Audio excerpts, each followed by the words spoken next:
నమస్తే. Welcome to my channel. నేను మీ వినోద్.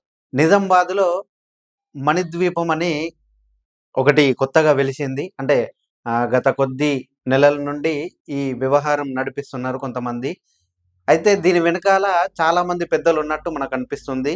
ఎందుకంటే మణిద్వీపాన్ని నిర్మించినటువంటి జ్యోతి గాని, వాళ్ళ హస్బెండ్ గాని ఎన్ని అలిగేషన్స్ వచ్చినా, ఎంతమంది తన పైన ఆరోపణలు చేసినా గూడా వాళ్ళు కొ వాళ్ళు ఇప్పటి వరకు బయటికి రాలేదు. ఏ మీడియాతోని మాట్లాడలేదు. కనీసం వాళ్ళు ప్రెస్ మీట్ పెట్టి ఇక్కడంతా మంచే జరుగుతుంది. మేము ఏ రకమైనటువంటి మోసాలు చేయట్లేదు. ఇది కేవలం భక్తుల కోసమే ఏర్పాటు చేయబడినటువంటి అమ్మవారి విగ్రహం అని ఒక్క మాట అంటే ఒక్క మాట గూడా బయటకు చెప్పట్లేదు. మణిద్వీపం వెనకాల అసలు ఎంతమందున్నారు? ఎవరెవరున్నారు? అంటే దీన్ని పీఆర్ ఆహ్, వాళ్ళు ఎంత సపోర్ట్‌గా నిలుస్తున్నారు అనేది మనకు స్పష్టంగా అర్థమైతుంది. ఎందుకు అంటే, మణిద్వీపం సంబంధించినటువంటి ఈ ఏదైతే వీడియోలున్నాయో, లేదు అంటే వాళ్ళను సంప్రదించినటువంటి కొన్ని యూట్యూబ్ ఛానెల్స్ ఉన్నాయో, అన్నీ కూడా వారి పైన వాళ్ళకి నెగెటివ్‌గా ప్రచారం చేశారు. అది వాస్తవం అంటే కొన్ని కొన్ని వాస్తవాలుగా ఉన్నాయి. కొన్నేమో అవాస్తవాలుగా ఉన్నాయి. మరి తప్పు ఎక్కడ జరిగింది? తేడా ఎక్కడ జరిగింది? అంటే మణిద్వీపంలో నిజంగానే మోసం చేస్తున్నారా? లేదంటే ఏదన్నా కుట్ర కోణంలో ఏదన్నా తప్పు జరుగుతుందా అనేది ఎవరికీ తెలియదు.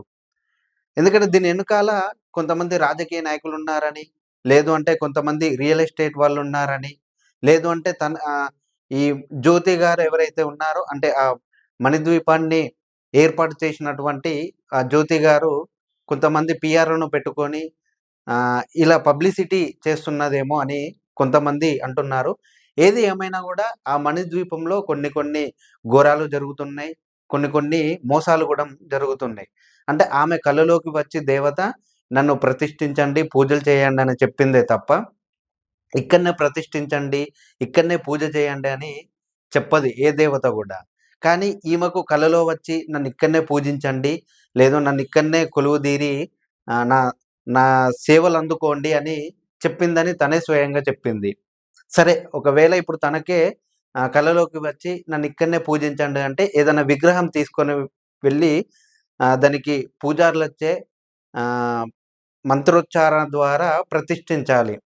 అంతేకాని తనకు తానుగా స్వయంగా విగ్రహం తయారు చేపించి, దానికి కలరేసి, మరి దాన్ని పూజ గదిలో కాకుండా, ఒక దానికి స్పెషల్ ఒక రూమ్ కట్టించడం కాకుండా, ఏదైతే బాత్రూమ్ కింద జాగా ఉంటుందో దాంట్లో ప్రతిష్ఠించింది. అయితే దాన్ని ఎంతవరకు నమ్మొచ్చు? లేదు అంటే దాంట్లో నిజముందా? న్యాయముందా? అంటే అసలు లేదనే చెప్తాను నేనైతే. ఎందుకు అంటే అక్కడికి వెళ్లి కొన్ని మీడియా ఛానల్సు ఆమె గురించి అడిగినప్పుడు గాని, లేదు అంటే రీసెంట్‌గానే కొన్ని మీడియా ఛానల్‌లు అక్కడికెళ్లి ఆమెను ప్రశ్నించడం జరిగింది. ఆ క్రమంలోనే ఆమె రెచ్చిపోయి మీడియా ఛానళ్ళ పైకి తీవ్రమైన పదజాలం వాడింది. అంటే ఇక్కడ దైవం లేదు, దేవత లేదు, దెయ్యం లేదు అనుకుంటా కొన్ని కొన్ని పదాలు వాడడం జరిగింది.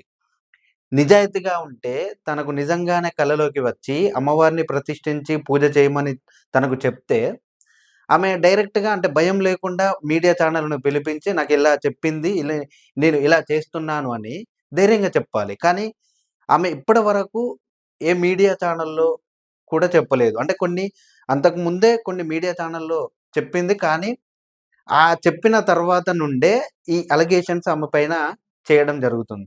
అంటే ఇప్పుడు మీడియా ఛానెళ్ళా తప్ప, లేదు అంటే ఆమె తప్ప అని చూసుకుంటే 100కి 100 ఆమెదే తప్పని మనకు తెలుస్తుంది. అయితే కొంతమంది భక్తులు అంటే అమ్మవారి మీద ప్రేమతో గాని, లేదు అంటే తనకున్న కోరికలు నెరవేరకపోవడంతో, సరే ఇక్కడికి వెళ్లి ఒకసారి చూసి ముడుపులు కడదాము, మన కోరికలు ఏదన్నా ఉంటే ఆ అమ్మవారికి చెప్పుకుందామని వెళ్ళిన వాళ్ళు అక్కడే కొబ్బరికాయలు కొని, అక్కడే ముడుపులు కట్టి, తన కోరికలు ఏవైతే ఉన్నాయో అవి కోరుకోవడం జరిగింది.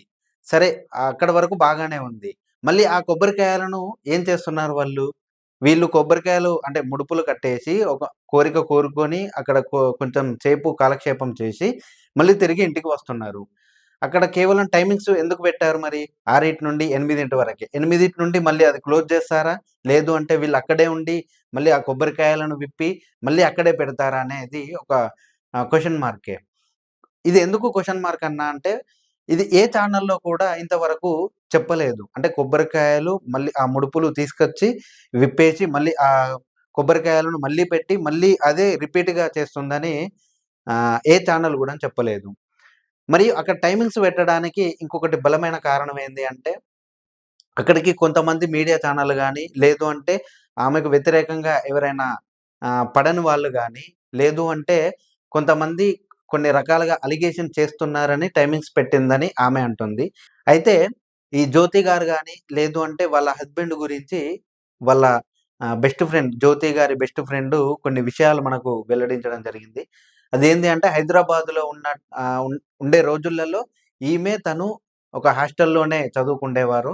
ఆమె కొంచెం మాటకారి. అంటే ఎక్కువ మాట్లాడుతూ ఉండేది. ప్రతీది గూడా స్టేటస్‌లు పెడుతుండేది. అంటే పిల్లలు అల్లరి చేసినా గూడా, లేదు అంటే డాన్స్ చేసినా గూడా, ఇలాంటివి పిచ్చి పిచ్చిగా పెడుతూ ఉండేదంట. అంటే ఆమె ఒక రకంగా ఈ ఏదైతే ఒక మనిషిని మ్యానిప్యులేటెడ్ చేయడానికి ఏమేం ఉపయోగపడతాయో అన్నీ ఒక దగ్గర నేర్చుకుందన్నమాట. మానసిక ఆమె కొంతమందేమంటున్నారంటే తనకు మానసిక స్థితి బాగోలేదు. అందుకే ఈ విధంగా చేస్తుంది అని కొంతమందంటున్నారు. కానీ ఇది ఎంతవరకు వాస్తవం అనేది తెలుసుకునే ప్రయత్నం మనం చేద్దాం. కొద్ది రోజులలో ఆల్రెడీ అదే పని మీద ఉన్నాము.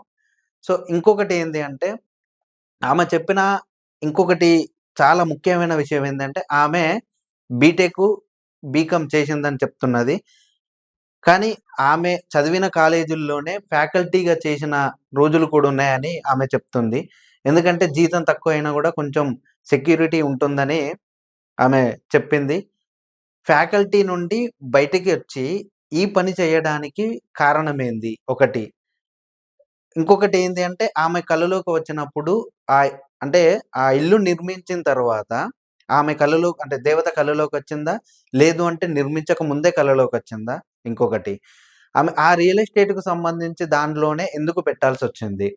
అంటే అది అమ్ముడు పోకపోవడం వలన, లేదు అంటే వీళ్ళు ఈ మాఫియా మొత్తం కలిపి దీని మీదనే ఉంటే మనకు కొంచెం రేటొస్తుందనే కారణంతోని అందులో పెట్టడం జరిగిందనేది ఎవరికీ తెలియని ప్రశ్న. ముఖ్యంగా మనం ఇక్కడ చూసుకుంటే అక్కడ రియల్ ఎస్టేట్ ఒకటుంది.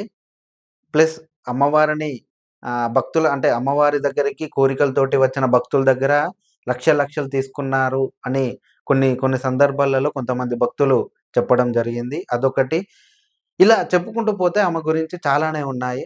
ఒక్కొక్కటిగా బయటపడుతుంది. అంటే కొంతమంది లైవ్‌గా రాకపోయినా కొన్ని ఫోన్ కాల్స్ ద్వారా, లేదు అంటే కొంతమంది డైరెక్ట్‌గా వచ్చేసి తన గురించి చెప్పడం జరుగుతుంది. ఏది ఏమైనా ఆమె చేస్తున్న పని సరైనది కాదు. ఎందుకంటే ఆ దేవతామూర్తిని అలా పెయింటింగ్ వేసి పూజించడం అనేది చాలా వరకు తప్పు. ఇంకొకటి ఏంది అంటే ఆమె కలలో అంటే ఆమెకు అలా చేస్తున్నటువంటి ఆ పని ఉద్దేశ్యం కరెక్ట్ అయితే ఆమె నిజంగా విగ్రహం పెట్టేసి దానికి పూజారితోటి మంత్రోచ్చారాలతోటి ఆమె పూజలు చేయాలే తప్ప ఇలాంటివి చేయకూడదు. సో, ఏది ఏమైనా వాళ్ళిద్దరు చేస్తున్న పనైతే చాలా వరకు అది ఖండించాల్సిన పనే. ఆహ్, అంతేగాని ఆమె ఇలాంటివి మానుకొని దయచేసి ఆహ్, తను ఏదన్నా చెప్పాలనుకున్నా గూడా మీడియా ముందుకొచ్చి నేను ఇలా చేస్తున్నాను. నాకిలా చేయమని చెప్పింది అని చెప్పాలి. చెప్పేదాకా ఇలాంటి అలిగేషన్సే ఆమె ఇంకా చాలానే ఫేస్ జేయాల్సి ఉంటుందని అనుకుంటున్నాను.